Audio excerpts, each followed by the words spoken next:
Ever wonder what makes Dana White tick? We're diving deep into the mind of the UFC president, dissecting his recent 2 Bears, 1 Cave interview. Right. Get ready for a peek behind the scenes of the guy who built an empire on calculated risks and a whole lot of heart. We're going beyond the sound bites here. Okay. Really unpacking how White's unique upbringing, his love for gambling, and his almost instinctual understanding of people came together to create the UFC we know today.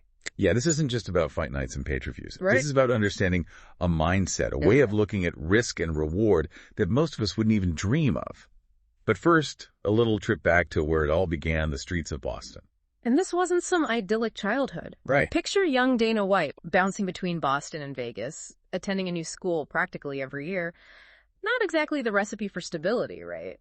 Most people would see that as a disadvantage, a recipe for disaster. Yeah. But White actually credits that constant upheaval for shaping him, forcing him to adapt, to get comfortable with chaos. Yeah.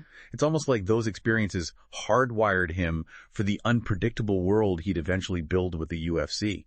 It's like he learned to find opportunity in unexpected places. Wow. He even talks about learning from anti-role models, people who embody everything he didn't want to be.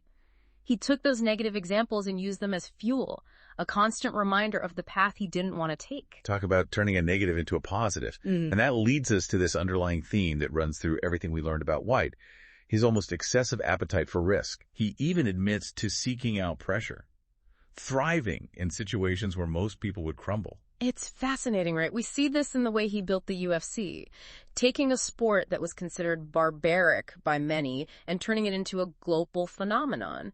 You don't achieve that kind of success by playing it safe. And that risk-taking goes beyond the boardroom, folks. This is a guy who loves to gamble, and I'm not talking about dropping a 20 in a slot machine. Right. He talks about gambling as a form of mental escape, a way to test his own limits. Right. But it's more than just the adrenaline rush. He's drawn to the strategic element of it, the challenge of outsmarting the odds. And he learned from the best, right? Spending time in the high-limit baccarat rooms at Caesar's Palace, watching and learning from seasoned gamblers, particularly the women. That detail really stood out to me. Here you have these women quietly observing, making calculated moves, cleaning up in a space often dominated by men. It speaks to White's appreciation for strategy, his ability to recognize talent and intelligence regardless of who it's coming from. And speaking of recognizing talent, let's talk about White's relationship with Joe Rogan. Oh, yeah. They've been a dynamic duo in the UFC for years. Absolutely. But who knew their connection went all the way back to a random VHS tape? It's almost too perfect. Right. White stumbles across this tape of the Keenan Ivory weigh-in show and sees Rogan, then known for Fear Factor, showcasing his knowledge of fighting. You have to remember, this wasn't some calculated career move for Rogan. No. The UFC was still finding his footing. Right. And here he was, this established TV personality, offering to commentate for free. Talk about a leap of faith. No, right.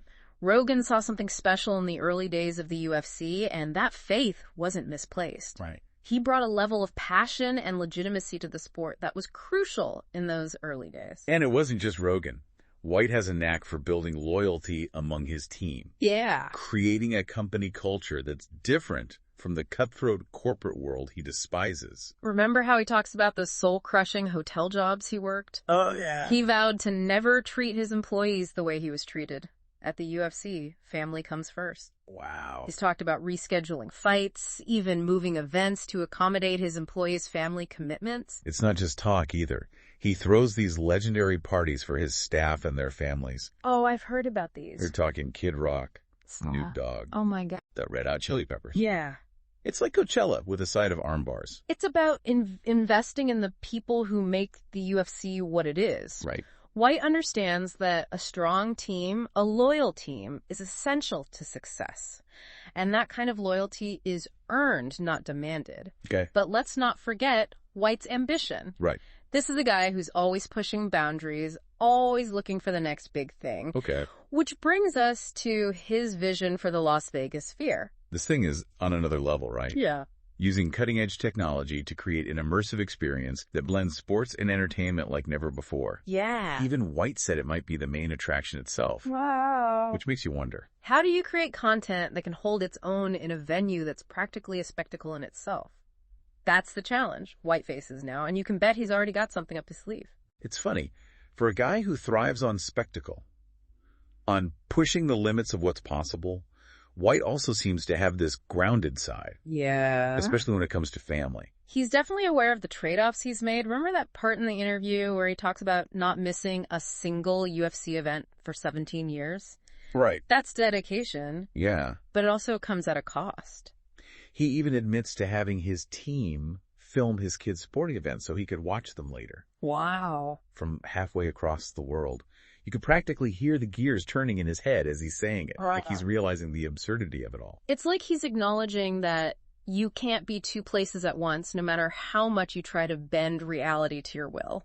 And maybe, just maybe, there's a hint of regret there. But let's be real. This is Dana White we're talking about. Right. He's not going to wallow in regret. He's going to learn from it, adapt, and find a way to move forward. Absolutely. And that brings us back to his leadership style. Right. Which is all about creating a work environment that's the antithesis of those soul-crushing hotel jobs he used to work. He learned the hard way what it feels like to be treated like just another cog in the machine. Yeah. And he vowed to create something different at the UFC, a place where people feel valued, where they know their families are a priority. Right. He's not just building a company, he's building a community. And it's not just about those epic parties, though those are definitely a perk. It's about creating a sense of shared purpose. Yeah. A feeling that everyone is in the trenches together, fighting for something bigger than themselves. Exactly. And that shared passion, that relentless drive, it all comes back to White himself. He's the engine that keeps the UFC running, the force of nature that inspires those around him to push boundaries and achieve the impossible.